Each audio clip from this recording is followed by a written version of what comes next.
Hi, welcome to automobile गुरु। कैसे हैं आप लोग? कार खरीदने का प्लान कर रहे हैं? लाखों रुपए का एसेट होता है कार।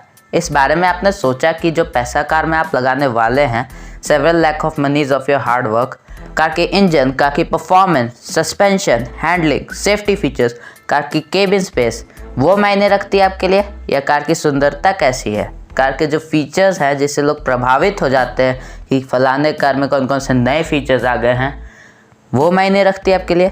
कार में सनरूफ आ गया है, वॉइस कमांड सिस्टम आ गया है कि मुंह से बोलिए और कार के फंक्शंस अपने आप ऑपरेट करेंगे। तो आज जानने वाले हैं कि वो कौन से ऐसे फीचर्स हैं जिनसे लोग आकर्षित हो जाते हैं, जो कार कंपनियां उन फीचर्स के लिए आपको बुला लेती हैं।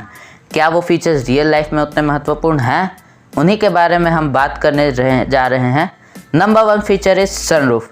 अब लोगों की चाह हो गई है कि साहब सनरूफ चाहिए।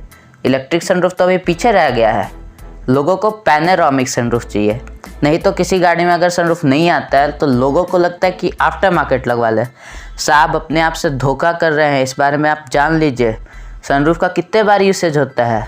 लोग कार के जो विंडोज़ होते हैं उसको तो डाउन करते नहीं हैं, सनरूफ कितने बार खोलेंगे? Sunroof is primarily meant for colder areas. आप अगर हिल स्टेशन जाते हैं, ये बिल्कुल सही बात है कि परिवार को अच्छा लगेगा, आपको अच्छा लगेगा, नई नई कार लेकर आए हैं, पर रियल लाइफ में जब आप डेली कार को यूज़ करते हैं, कितनी बार सनरूफ का आपको यूसेज है? क्योंकि सनरूफ में ग्लास एरिया होता है जो कार के अंदर की गर्मी थोड़ा सा ज़्यादा कर देता है। और अगर आप आफ्टर मार्केट मॉडिफिकेशन करवा रहे हैं तो सीपेज की समस्या बिल्कुल हो सकती है, और प्लस कार की जो सेफ्टी है उससे आप छेड़छाड़ कर रहे हैं, क्योंकि आप कार के स्ट्रक्चर से ही खिलवाड़ कर रहे हैं। और कभी भी बच्चों को सनरूफ से बाहर नहीं निकलने देना चाहिए, क्योंकि वो बिल्कुल भी सेफ़ नहीं है।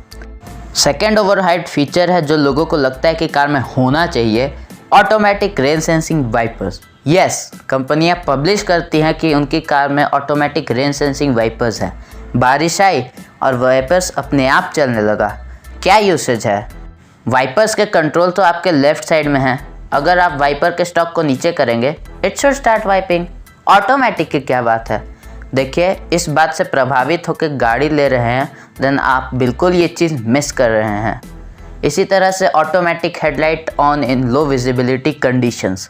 कंपनियां कहती हैं कि हमारी कार में ये फीचर है। फीचर तो है, लेकिन क्या उसका वो एक्चुअल यूसेज है?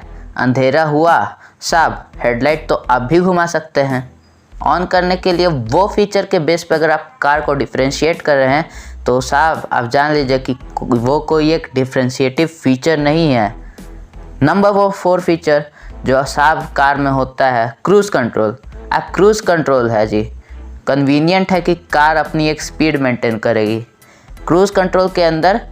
लेकिन साहब क्रूज़ कंट्रोल को आप कहाँ पर यूज़ करेंगे? शहरों में तो आप इसे यूज़ कर नहीं सकते, और अगर आप हाईवे पर जा रहे हैं तो भारत की जो हाईवे की सड़कें हैं वो भी लोग वहाँ पे लेन ड्राइविंग फॉलो नहीं करते, गाय भैंसें भी निकल जाती है कई बार। तो कहाँ पर यूज़ करेंगे और कितनी बार यूज़ करेंगे?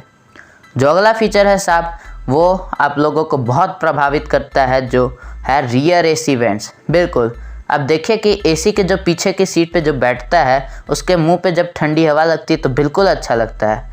पर आप अगर इस चीज़ से इस भ्रम में रह रहे हैं कि ये कार को जल्दी ठंडी कर देती है, तो साहब वो एक गलत फहमी है।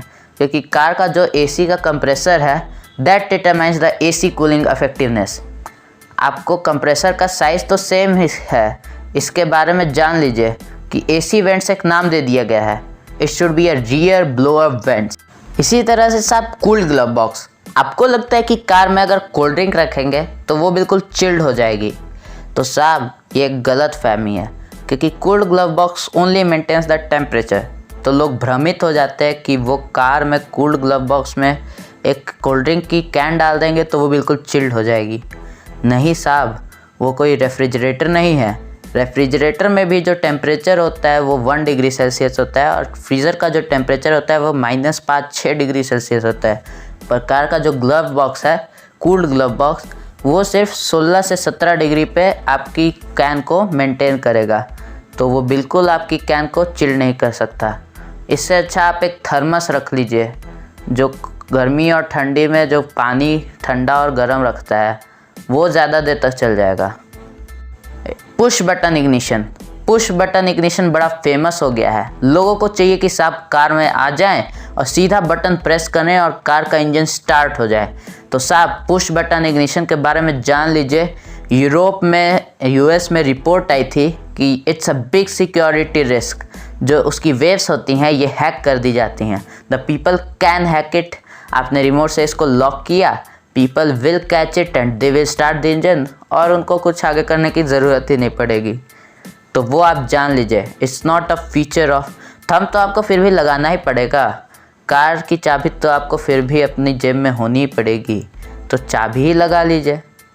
नेक्स्ट फीचर जो आप इन्फ्लुएंस्ड हो जाते हैं जिससे, DRL, day time running lights. Bharat में हर कार में DRL होना चाहिए।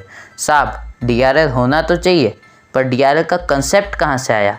It came from Sweden. जो देश बहुत ठंडे होते हैं, जहाँ पर दिन में भी अंधेरे जैसा लगता है, वहाँ पर विजिबिलिटी के लिए DRL आ गया है।